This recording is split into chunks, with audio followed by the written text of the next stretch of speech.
3 a.m. on March 2nd, 2015, I was driving home through the deserted streets of Santa Monica, and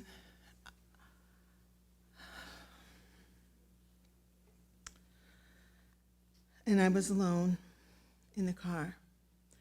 Now, normally, I drive home late at night. I work in the television business, and late nights are part of what we do.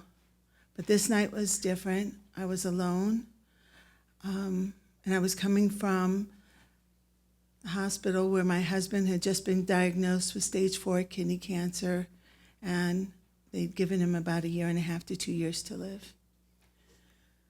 All I could think about, or one of the things I could think about on the way home was, I thought we had more time, and I was terrified. Prior to the diagnosis, our life was pretty smooth. We've been together for about 30 years. We have a home and no children, but 2 great dogs and a great family and great work family. So we never really needed much. We just had, everything was going really well. Initially, when he was released from the hospital after the diagnosis, things were pretty normal. We had, I would go to work, but I would ask my coworkers if they could cover for me so I could leave a little early so I could catch the sunsets with my husband. We wanted at least to have those times together, quiet times, and so we would drive down to the ocean and just sit together and hold hands and not talk a lot about what had happened and what his diagnosis. But then I became overwhelmed. He got really ill, and he had to have a lot of surgeries, and he needed a lot of help, and he needed my help.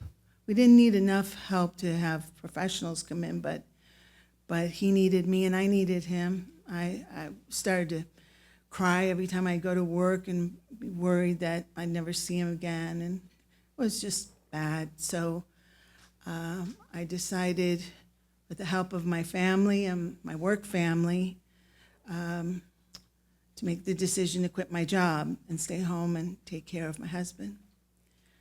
So that's what I did.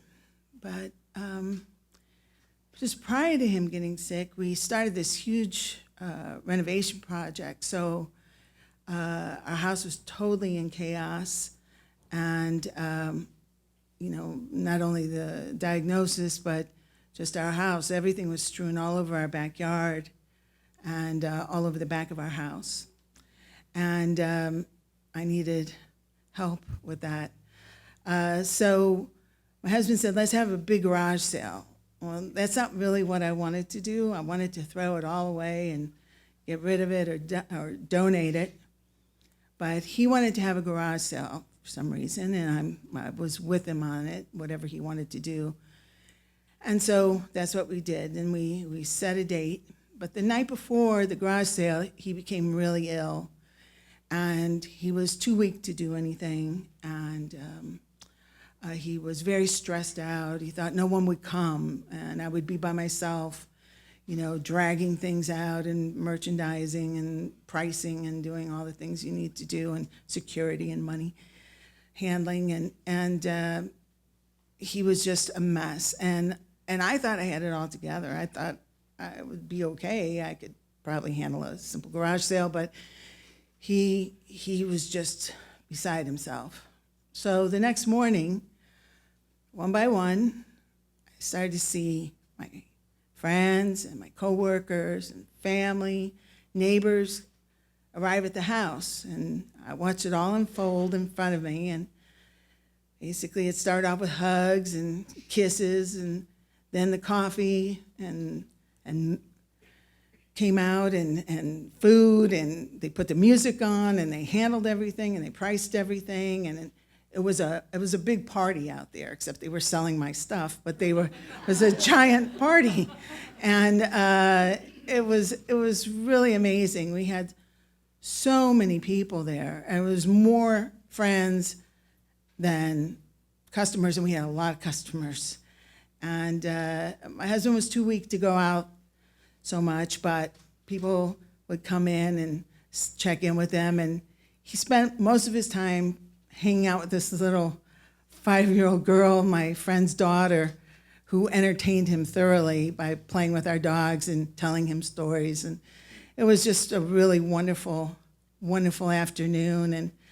And it was great to see him have a normal day and just laugh and listen to the music and hear everybody laughing outside. It was really wonderful.